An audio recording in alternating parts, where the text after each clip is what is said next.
This has to be the weekend of like returns and miraculous comebacks because there was a lot of them in this past weekend. But I was gonna get right into it. This is Dramascripted Saturday. And how we start off for every Dramascripted Saturday, we are going to go with the ratings, and I have all the ratings today since I'm doing this on Monday.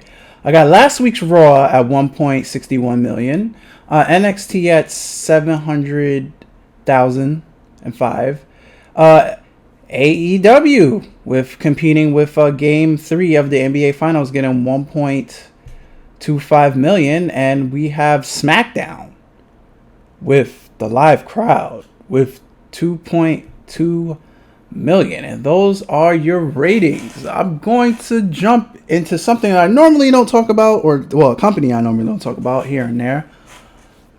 TNA's Slammiversary, which was this past Saturday, and they had some memorable moments. No Way Jose is now part of the Impact Zone. He debuted with Fala in the Fatal 4-Way Tag match that featured the Good Brothers, Violent by Design, and Rich Swann and Mac.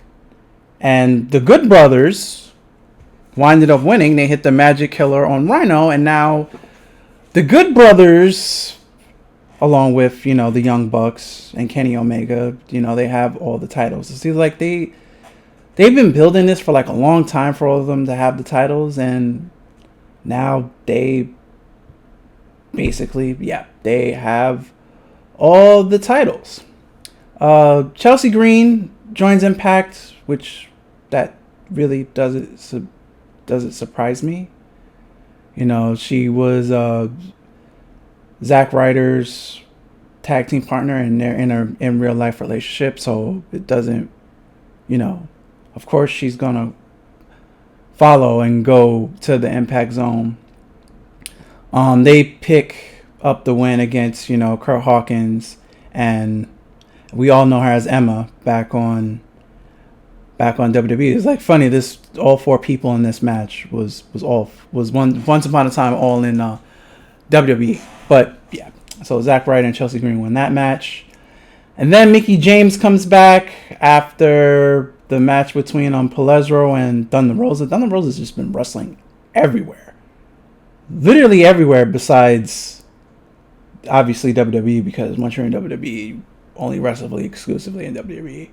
But yeah, fantastic match. Then Mickie James pops up on the Titantron, and then they're gonna have a match in a NWA show. So a lot of crossover events all happening at the same time, with like, I guess WWE is the last one to get in on this, because you're gonna have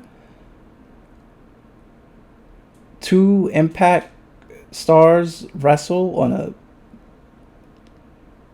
NWA show. Very, very, very, very, very interesting. So, but the highlight of Slammiversary, fantastic match between Kenny Omega and Sammy. No DQ, extreme. They were both throwing each other through tables, pile driving through steel chairs with barbed wire on it, thumbtacks. Yeah, V-trigger with thumbtacks and a knee pad. Very creative, Kenny Omega. Very, very creative. That was very creative. I'll give you that. So at the ending, Kenny Omega wins. One Wing Angel on the thumbtacks.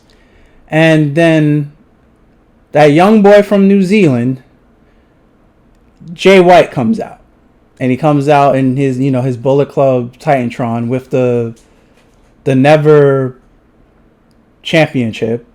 And it's like looks like he's either going to, they're going to join the, his old Bullet Club brothers, or it looks like he's going to challenge for the Impact titles. More along, it looks like he's going to challenge. I guess we got to wait on Friday to see if that's true. But in retrospect, if you think about it, and Sir Wilkins from the Jobbers podcast has said the same thing. He's happy and upset about it at the same time, because someone from another company had to come to challenge for the Impact title, that indirectly makes the whole Impact roster look like shit. Like, it really, it does. Like, it really, so like there's no one, obviously. Like, Moose will get it eventually at this point, but you know, he has to somehow beat Rick Swann, because Rick Swann beat him at Slammiversary, so they have to continue that feud. But yeah, this is interesting. Jay White, current leader of the Bullet Club, versus Kenny Omega, current leader of the Elite. This is good stuff. So Kenny has his hands full. He has Heyman, Adam Page for the AEW title, which is eventually going to happen down the line, and now he has that young boy from New Zealand, Jay White, for the Impact title. So that was TNA. Slammiversary was really freaking good. Now on to WWE's Money in the Bank pay-per-view, which was also extremely good. It started out with, surprisingly, the Usos beating Dominic and Rey Mysterio. I did not see that coming, especially with Jimmy getting his third DWI. Did not expect WWE to still go on and still give the Usos the tag titles. Didn't expect it. Great match. Usos won. Then we have Nikki, almost a superhero, winning the Money in the Bank ladder match, the women's Money in the Bank ladder match. That was a terrific match. It had all 7 women on all 3 ladders, and then Nikki just goes up and steals it, and then comes down with the title. So will she become a superhero when she eventually gets the SmackDown or Raw's women's title? Will she eventually become? I guess we'll just have to wait and see. And then we had Rhea Ripley versus Charlotte Flair, and another good match, but they gave Charlotte Flair. They gave this. I was like, at least wait till SummerSlam. But they gave Charlotte Flair back the title. I guess this what makes her 13 times? 12, 13? I lost count. I think it's 12 or 13. It's one of them. I know she has, is it 12 or 13? She has way too many title reigns. And like, obviously she still has, like, if she remains healthy, she still has a good decade left in this business if she remains healthy. So they're just probably gonna have Rhea get the title back at SummerSlam, because the whole goal with Charlotte is to make her look like daddy. So just make her get as many title reigns as possible. So as many title reigns as she's going to have, she has to keep losing the belt. Only makes sense. So I expect Ripley to retain at SummerSlam. Then we had men's Money in the Bank, which I'm happy Big E won. I mean, just look at that. Just look at that picture right there. So Big E won. Surprise! Well, I wasn't really surprised. I was like, oh my goodness, I can't believe they actually did it. They actually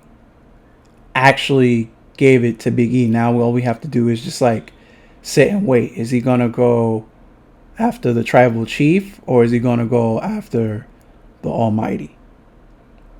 So that's, gotta wait and see. Kofi, speaking of that, Kofi Kingston versus the Almighty was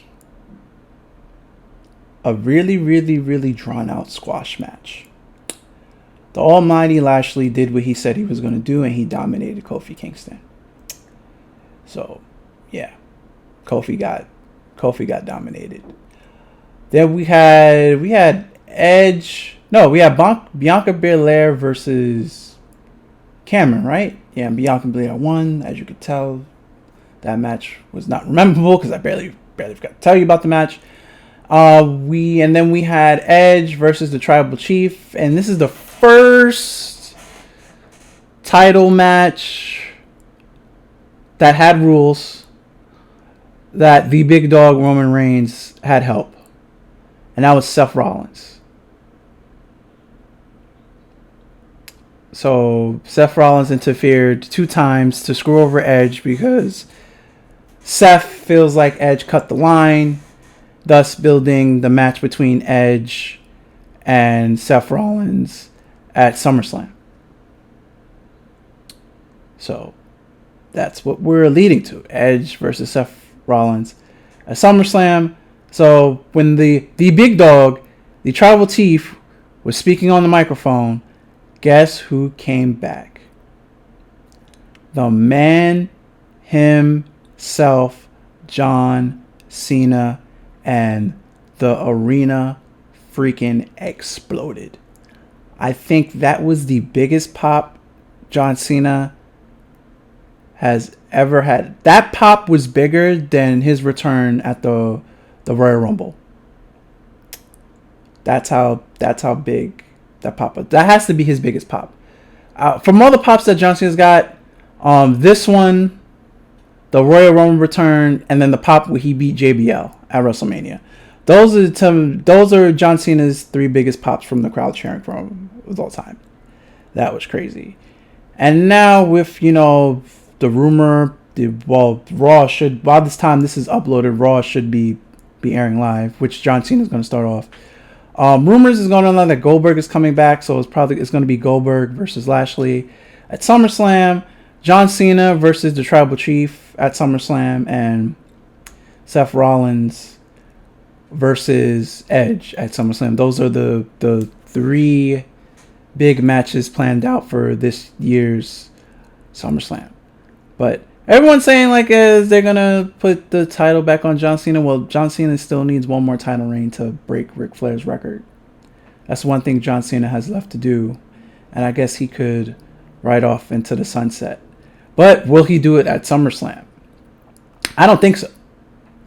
Because for those of you that seem to forget easily, John Cena loses a lot at SummerSlam. So, majority of his title losses are at SummerSlam. That SummerSlam pay-per-view. So, it'd be interesting to see him just come back and just win. I don't see that happening. But WWE holding out and waiting for all these returns for live entrances to come back paid off. We got the one thing that we've missed for the past 16 months. In-person, real fan reaction. And it was phenomenal. So, that's going to wrap this up for this week's Dramascripted. Remember, there'll be a Dramascripted. I can't even say a Dramascripted Saturday because my schedule has been so crazy. I've just been lucky enough to just get these videos out once a week. But if you've liked what you have witnessed, please remember to rate, comment, and subscribe, and like the video because YouTube cares about that.